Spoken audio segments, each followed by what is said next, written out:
Hi everyone and welcome along. So welcome into the art studio, although it feels a bit more like a chemistry lab today, because today I am looking into one of the most asked questions on the channel over the past year. And the question has been, what do I think about cadmium and cobalt in paints? And cadmium and cobalt are chemical elements that are used in the manufacture of pigments in watercolor paints. And they are very, very tiny amounts, but it's undeniable that they are toxic. And so what do we do about that? So I thought, well, firstly I'd ask some experts and some scientists and paint manufacturers.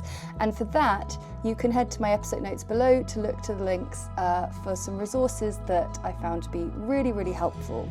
But ultimately today, I'm here to talk about alternative colours to some of the most hard-working paints in my palette. Cadmium yellow, cadmium red, cadmium orange, and then on Thursday we're going to be looking at cobalt blue and cobalt turquoise. And what I've done is I've scoured the brands that I already love to use, which are Winsor and Newton, Daniel Smith and Rowney, and I've looked for the closest colours that they've got that don't feature cadmium or cobalt. And we've done a little paint test to see which ones would be the best alternatives to put in your palette if you'd love to move away from cadmium and cobalt paints. So maybe not grab your paints and let's get started, but I think I have an awful lot of paints to grab. And for you, I will get started with the testing. So here's my little stash of some cadmium alternatives for yellow, red and orange. Like I said, this is not a video going into great detail about the potential level of dangers or toxicity of cadmium colours. It's much more about the colours that I'm looking at as viable alternatives. So let's begin with yellow. Okay, because I seem to get a lot more options coming up. And the thing is there's not to say that all these colours they'll have pros and cons in terms of what else is lurking inside them. But the headlines these days is cadmium and cobalt. So that's what we're focusing on today. So we've got a Rowney Artist Watercolour Permanent Yellow. Then we've got 3 Daniel Smiths, which is very exciting. Mayan Yellow, Hansa Yellow Deep, which looks a little bit more orangey, Hansa Yellow Medium. And then over here, interestingly, Winsor and Newton have come up with Cadmium Free Yellow. And this is the pale version of that. So what we're going to do is we're going to compare it to cadmium yellow that is in my palette, and we'll give it a little bit of a test drive. Here's my little science experiment. So along here I've got little rectangles where I can test out the colour. I've written the colour it is, and at the top here I've just got my regular cadmium yellow, which is this one here. And then I've got this stripe of Prussian blue, because one of the key things with cadmium yellow is how opaque it is. That's the key thing about cadmium. And obviously for watercolour, to find an opaque paint is quite a big deal, because usually it's quite difficult to layer lighter colours on darker ones. That's why cadmium yellow has been so popular down the years. So I'm going to begin by just doing quite a sort of concentrated swatch of cadmium yellow, and then I'm going to just clean my brush off and just add a little bit more water to the mix. Do a slightly sort of paler swatch, and then clean the brush right off and just draw that colour along. Clean it off again and just get a really nice sense of how pale it goes, and we'll leave the layering right until once we've seen them all. Okay, so the next one is Permanent Yellow, Rowney Artist Watercolour. So these tubes are brand new, so it's gonna come out at quite a pace.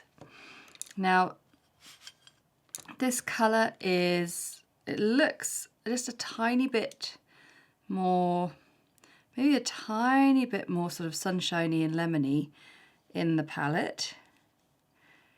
does look quite a bit brighter, but I do like it as a colour, and that's the other sort of technicality to remember is do you like it? Like, it might be a really fantastic new addition to your palette, even if it's not a direct match for cadmium yellow. So yeah, it's definitely got some of those slightly cooler, sort of almost more lemony appearance to it, but I like it very much. Okay, if I turn my palette around, I'll just keep on rotating it. And then we've got Mayan Yellow by Daniel Smith. Okay, so the first thing to note is that it does not fly out of the tube in the same way that the permanent yellow did. Get the lid back on. And it looks just that little bit more golden, a little bit more earthy. So here we go. Oh, but it goes on more yellow. That's really interesting. I've got clean jars of water just off camera, by the way, so it's not all going into the yellowy water jar. So this is interesting. I didn't think it would necessarily be a great contender, but actually it's really surprised me.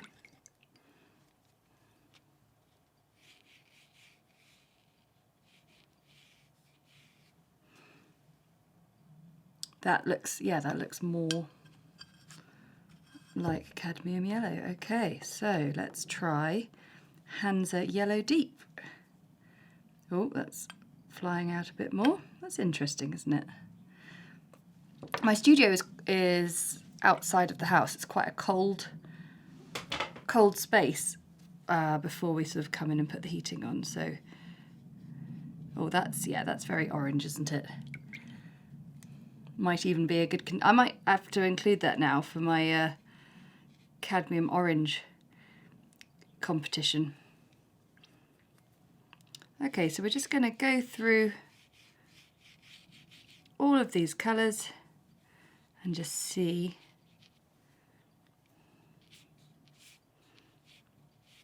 what we make of them. Okay, so we've done all our 5 testers. And what do you think? I think for starters, there are some absolutely fantastic colours here. I'm quite surprised how Mayan Yellow feels like the closest one there, but I'm not sure how much I want that as my yellow. Maybe I'm looking more at permanent yellow, Hansa Yellow Medium, and cadmium free yellow looking good. But here's the big test, is how good are they at layering. So if I've got all my colours in my palette now, so I can see a bit more watery and a bit more watery once again. Can see how good these colours are at layering over a sort of standard layer.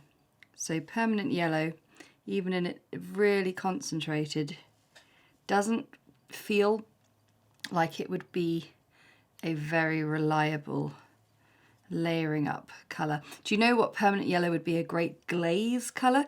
Can you see how that has just made the Prussian blue look really luminous underneath it? If I do let's do a glaze like that. That looks fantastic, whereas you can see cadmium yellow just dulls down that colour underneath it. So that's a really interesting thing, because glazing is a really wonderful way to get your watercolours to do all sorts of things that you wouldn't expect them to. Here we go. Mayan Yellow. Again, it's that sort of duller, heavier kind of colour. It's not a classic glaze. It's not bad, but it's not quite cadmium, is it? Let's try Hansa Yellow Deep. So putting it on thickly there and getting a bit more water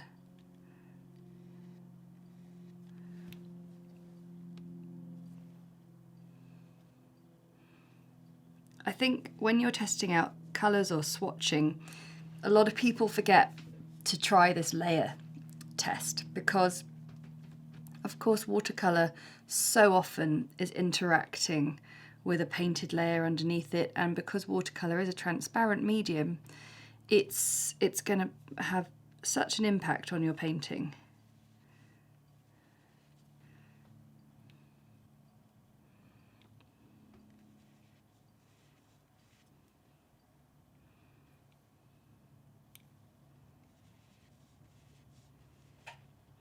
So that's got quite nice, you know, you can see a nice sort of green coming there, not quite as vibrant as the permanent yellow, but that works quite nicely. And finally, cadmium free yellow. So this will be really interesting. Here it is. Well, that goes on very nicely. That layers really nicely. As I said at the beginning, the research I've done, I've put a few links below in the episode notes. It's just the text underneath the video.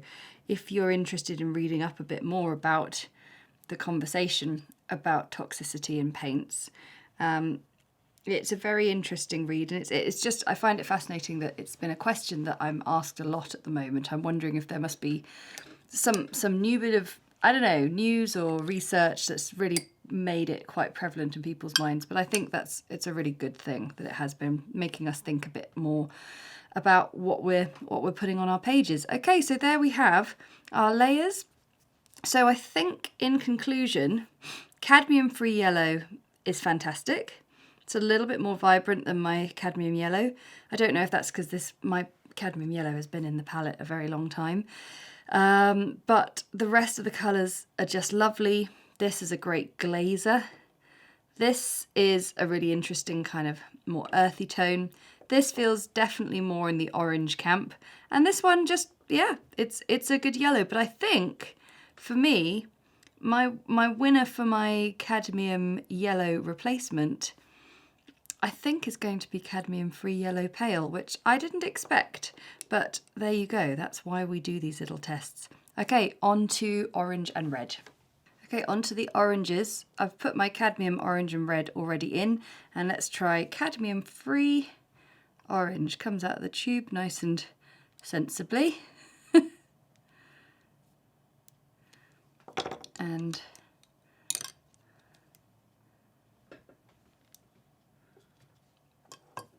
need to get at least a little bit of water on that. So it's quite a thick paint then, quite a dry paint naturally, but that is a great colour match already.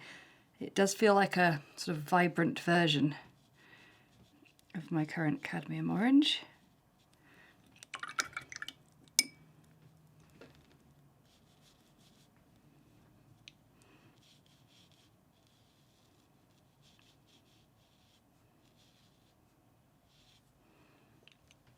Then we've got a nice big tube of Daniel Smith permanent orange,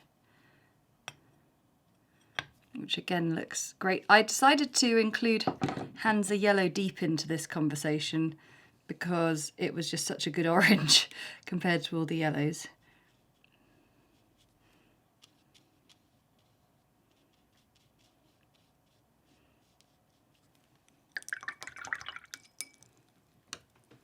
And there we go.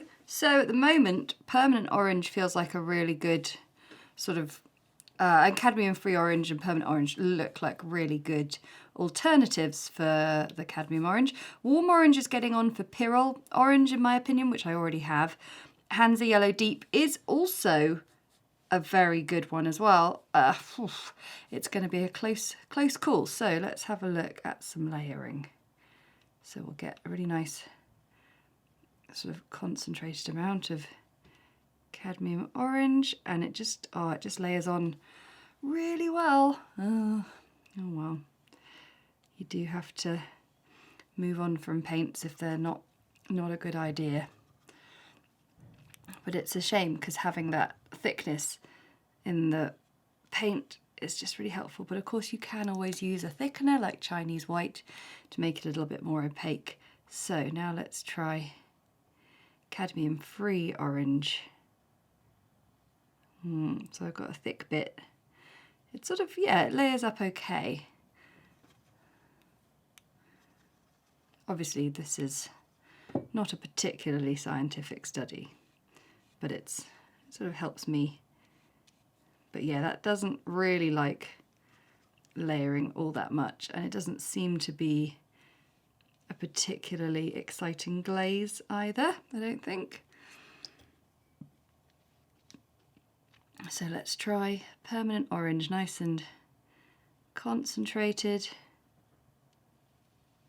That's pretty good. I like that. I do find when colours dry as layers, they change a bit as well.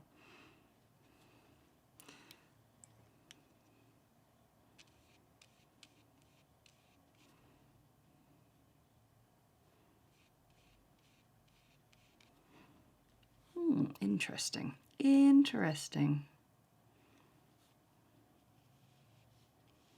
And of course this one just feels a bit too much like Pyrrole Orange, which is a fantastic glaze colour. It will filter over colours. Oh, actually this one's rather nice as well. I don't have any colour on it there. Let me see. There we go. Yeah, that's nice. That does some interesting things. And finally, Hansa Yellow Deep. So we did see this one already in action.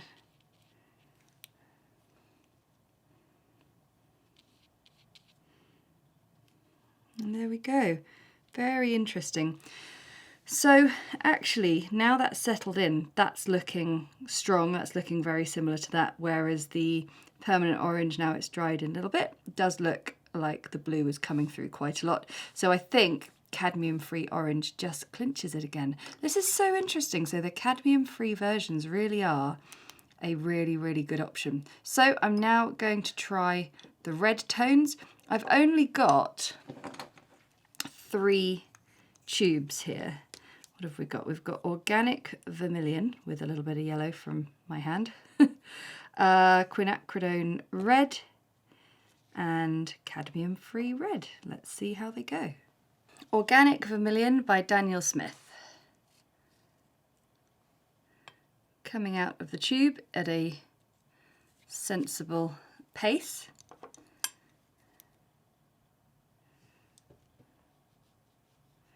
Ooh, that's nice.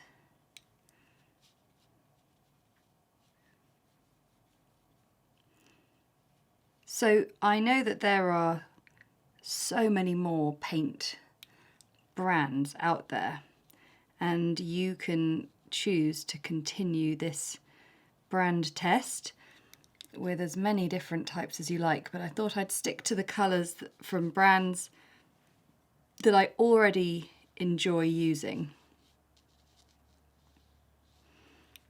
because there has to be some kind of a limit, doesn't there? You're like, no, more art supplies. I know, I know you love art supplies. All of my audience seem to have the amount of paints you have really dwarfs mine. This felt quite extravagant when I even bought just these tubes to try this test out. And I will say, yeah, every single thing here I've looked into and paid full price for to be completely uninfluenced, I suppose. I guess the only influence being that these are brands that I already really like. This is an interesting one. I feel like it's going on quite sort of patchily. It's not making a lovely rich colour. I can see all my brush strokes in that, which I find quite interesting. It's definitely got a slightly more crimson feel, this one.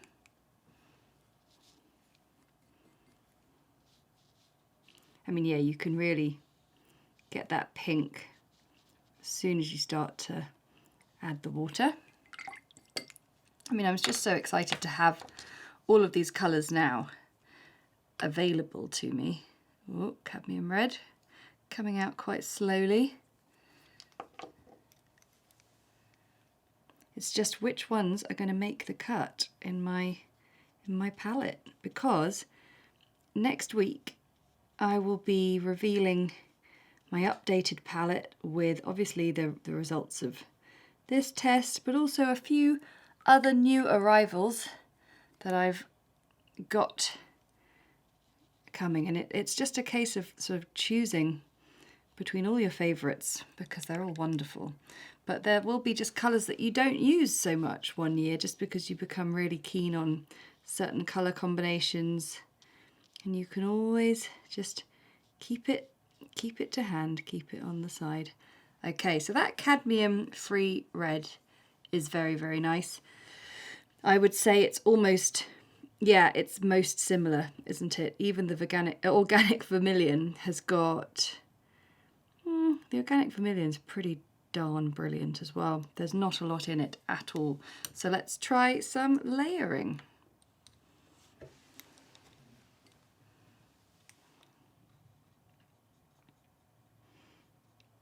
So getting a nice concentrated amount of cadmium red, and on it goes really nicely. Just add a bit more water to that, and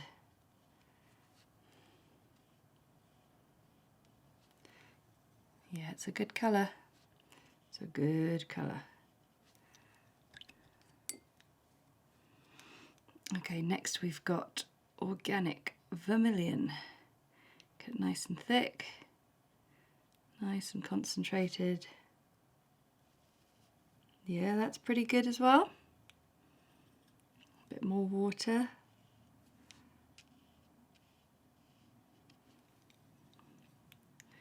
And a lot more water. Makes a nice sort of pinky glaze, doesn't it? This, yeah, I don't know, it's just a little bit sort of liquidy. A bit streaky. So that layers over, you can definitely see the impact of the blue underneath it, so it's not sort of a clean layer. But then it looks like it's quite a nice colour with the two combined, even if it was quite a thick layer and not a true glaze.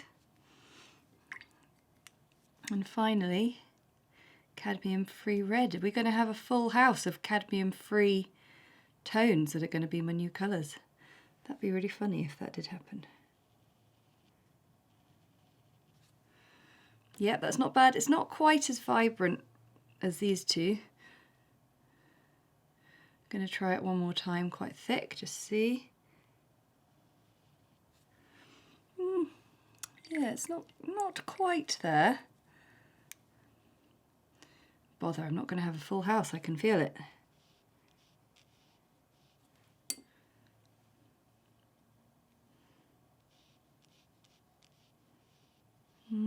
Interesting. So we can definitely see how the crimson tones in the quinacridone red really do show themselves the minute it starts to layer on top as a glaze.